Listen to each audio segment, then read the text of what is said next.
Shalom, selamat pagi Bapak-Bapak yang dikasihi Tuhan. Salam PKB.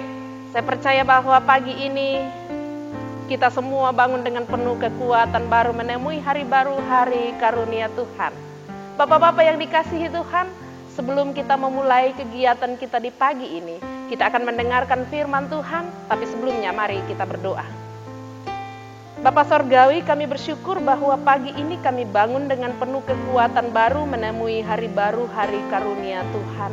Itu karena tuntunan dan pemeliharaan Tuhan terus dinyatakan dalam kehidupan kami. Sebagai persekutuan kaum Bapa, kami rindu mendengarkan firman Tuhan untuk mendasari seluruh kegiatan kami di hari ini. Mampukan kami memahami firman Tuhan dalam seluruh kehidupan kami dan dalam seluruh kerja kami di hari ini. Dalam Kristus Yesus kami berdoa. Amin. Bagian bacaan Alkitab menjadi perenungan kita di pagi hari ini terambil dari Matius pasal 12 ayat 22 sampai 37. Demikian Yesus dan Betsebul. Kemudian dibawalah kepada Yesus seorang yang kerasukan setan. Orang itu buta dan bisu. Lalu Yesus menyembuhkannya sehingga si bisu itu berkata-kata dan melihat. Maka takjublah sekalian orang banyak itu, katanya, "Ia ini agaknya anak Daud." Tetapi ketika orang Farisi mendengarnya, mereka berkata dengan Betsebul, penghulu setan, ia mengusir setan. Tetapi Yesus mengetahui pikiran mereka, lalu berkata kepada mereka, setiap kerajaan yang terpecah-pecah pasti binasa. Dan setiap kota atau rumah tangga yang terpecah-pecah tidak dapat bertahan. Demikianlah juga kalau iblis mengusir iblis, ia pun terbagi-bagi dan melawan dirinya sendiri. Bagaimanakah kerajaannya dapat bertahan? Jadi jika aku mengusir setan dengan kuasa Betsebul, dengan kuasa siapakah pengikut-pengikutmu mengusirnya? Sebab itu merekalah yang akan menjadi hakimmu. Tetapi jika aku mengusir setan dengan kuasa Roh Allah, maka sesungguhnya kerajaan Allah sudah datang kepadamu. Atau bagaimanakah orang dapat memasuki rumah seorang yang kuat dan merampas harta bendanya apabila ia tidak diikatnya dahulu orang kuat itu? Sesudah diikatnya barulah dapat ia merampok rumah itu.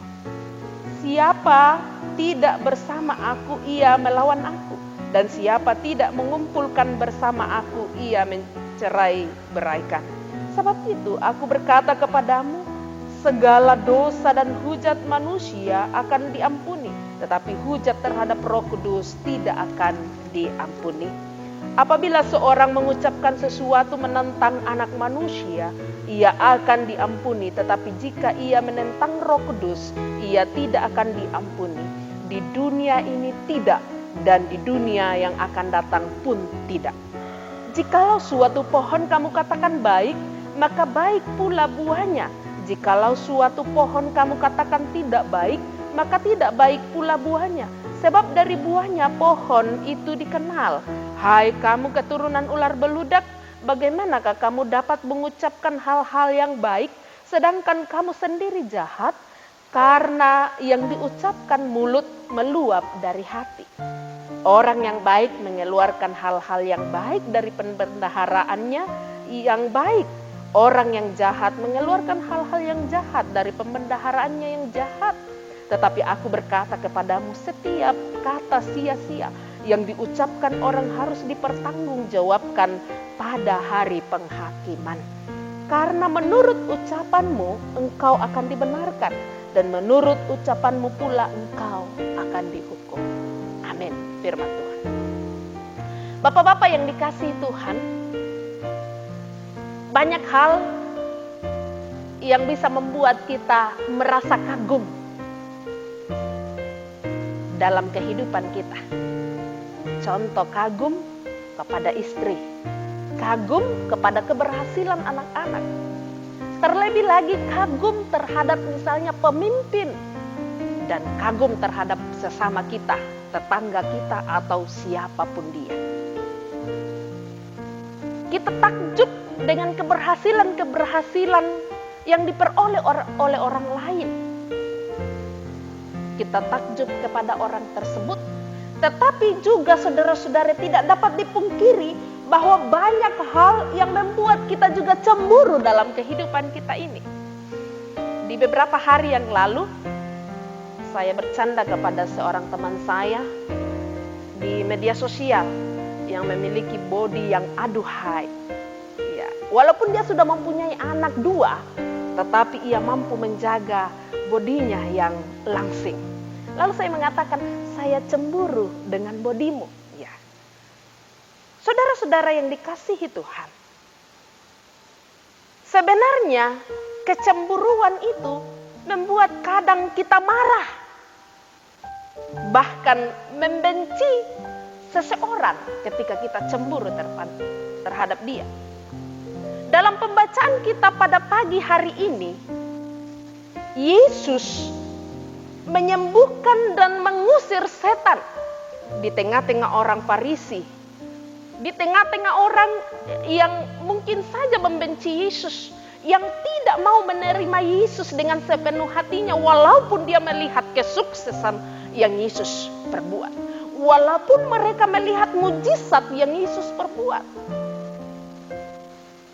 Bahkan orang-orang Farisi menuduh Yesus menyembuhkan orang dan mengusir setan dengan kuasa Beelzebul.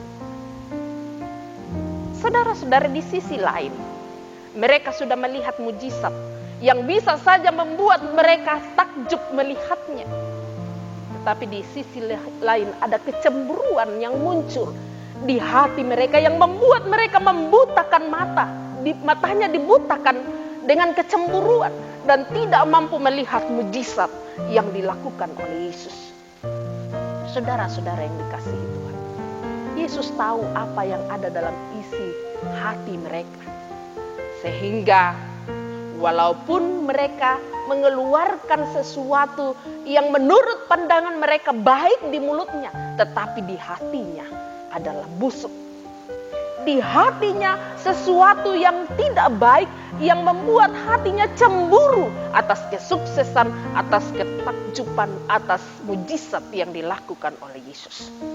Saudara-saudara yang dikasihi Tuhan, jika kita mengamati perjalanan keseharian kita sebagai kaum bapa, dalam kehidupan kita bekerja, dalam kehidupan di tengah-tengah masyarakat, mungkin ada hal-hal yang membuat kita cemburu dengan orang lain.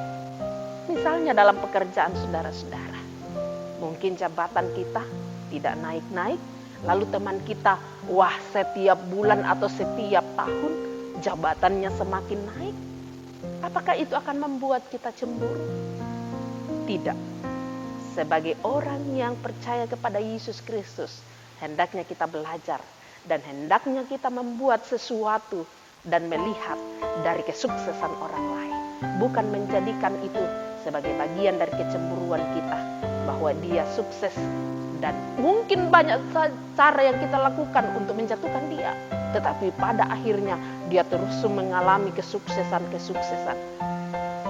Ingat, Yesus saja mengalami hal itu. Kalau kita, bagaimana dengan kita, saudara-saudara?